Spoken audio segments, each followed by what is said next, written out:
Kochani, witajcie w kolejnym odcinku Hard Talk na Ostro. Dzisiaj trochę inny anturaż niż do tej pory i wyjątkowy gość Wednesday 13.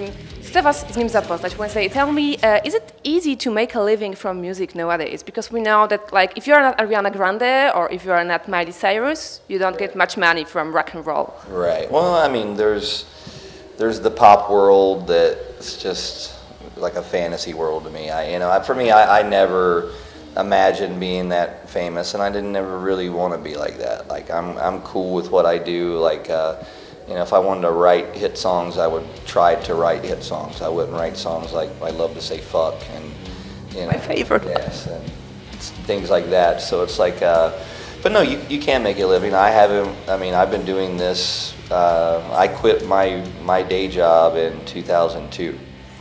So this has been my job since then, but no, it's not easy to make money. You have to be clever, and you have to have thick skin, and you have to be able to sort of just go with the flow sometimes, whether you agree with it or not.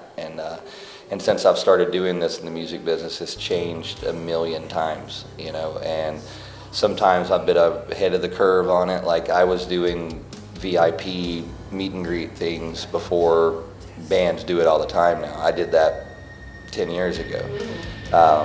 So that was the way that I found that's how bands make money now, and it's not that we're taking advantage of our fans. It's so expensive to tour, and we're even sharing a bus this tour, to save money. With the headlining band, so it's like we try to. It's hard to do things, but the meet and greets and the fans, it's a really cool thing. It's something I didn't experience as a kid because it was never offered to go hang out with Motley Crue for $100. If I would have saved my lunch money and $100 and had a chance to go hang with Motley Crue, I would have done it every single time I could. So we're offering those things now, and that's how bands are surviving. They have to be clever, and they have to. They have to keep the fans in mind. It's not about making money. It's about making the fans happy, and then you can make money from it. It's not like the other way around. And some bands do it that way, unfortunately. I won't mention names. Me neither. Did you ever get bored with singing about goals, coffins, funerals? Yes. I wouldn't say bored. It got to a point where I was like, what am I going to sing about next? And that's when I do other projects, and that's why I did my Bourbon Crow project, and Gunfire 76 was more of a rock and roll thing. And then Murder Dolls came back, and it wasn't strictly horror, it was a little more sleazy rock and roll. And then when I returned to Wednesday again, I'm like, cool, I've had a few years off of singing about crypts and caskets and ghouls, and then now I've came back and I've made our show. Our show's really theatrical now. It's really like a horror show now, and I try to make my records like that, and so it's a lot of fun now. I would say that people will go, oh, your first record, that was your prime. That was when you were at your peak. And I'm like, when I look back on those records, I'm like, man, I was just starting, and I'm much more knowledgeable now, or at least I think I am, or like to think I am. Now I want to ask you about your sobriety, because you've been sober for so many years now. Not years. Not years. Months. Not years. Okay. I'm still in the month stages. Okay. So, but I'm doing well. I'll be 6 months next Wednesday, ironically. Ironically. Wednesday, how is it? I will be asking you a very intimate question, but let me try.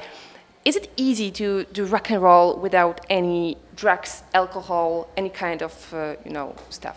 Absolutely, because before I joined Murder Dolls, I didn't drink. I didn't do anything at all.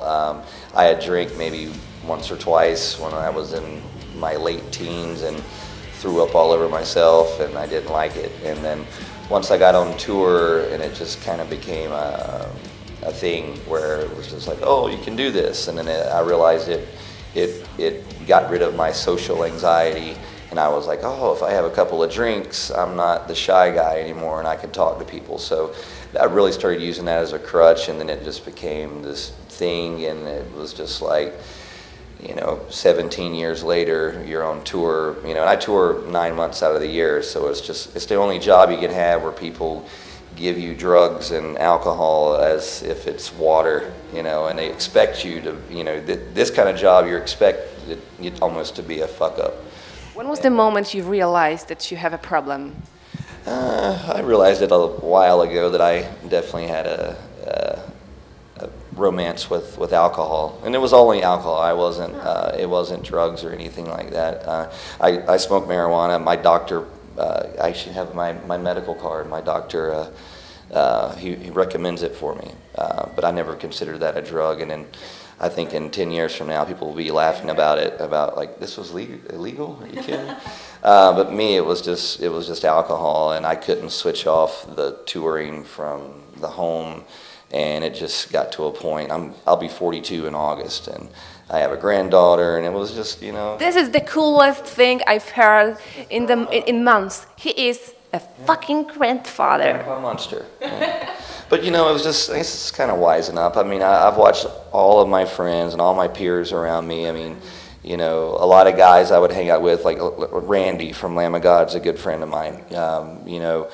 10 years ago, he and I were partying and just screaming Kiss songs and just going nuts, and you know, Randy's been sober now for, I don't know, what, 5, 6 years maybe, or even longer. And so I've watched a lot of my friends that used to be just as wild, or if not crazier than the things I would do, they started settling down. So it's just almost like I think I heard Zakk Wylde say it maybe the best and the most innocent way I related to it. He's like, when you're a kid and you're dumb, you throw rocks at cars, and then you realize that's not a good thing to do. You grow up, you stop throwing rocks at cars. So I stopped throwing rocks. This is a beautiful punchline. Wednesday, I've got a short quiz for you, and I want you to choose one of options: Slayer or Metallica. Slayer. I love them both, though, but Slayer is my favorite metal band. I mean, I really love, like, every day I love to exercise and run, and I run on machines in the gym, and I put on Seasons in the Abyss, and I run as fast as I can, and it's like, it's adrenaline to me. I love it. Slash or Keith Richards?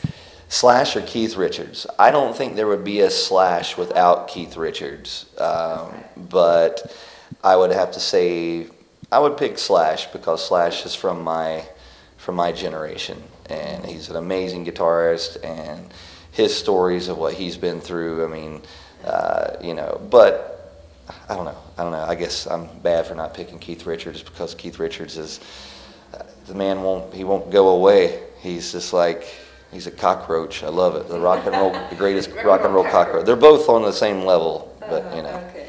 Christina or Britney? Christina or Britney? Probably Britney, because she went crazy and shaved her head, and I like weird stuff like that. It's always fun. Obama or Clinton? It's gonna be hard one. But. You know, I'm not really into either one of them. I think they're both. Yeah, I'd just rather not talk about that. Okay. Yeah. Okay. I could. It's like choosing which pile of shit to step in. I expected this answer. Burger or vegan salad? I'm not vegan. Okay. I'm not against it, but I also have never eaten hamburgers in my life. So I don't know if I'm going to pass on both of those and just give them to somebody else.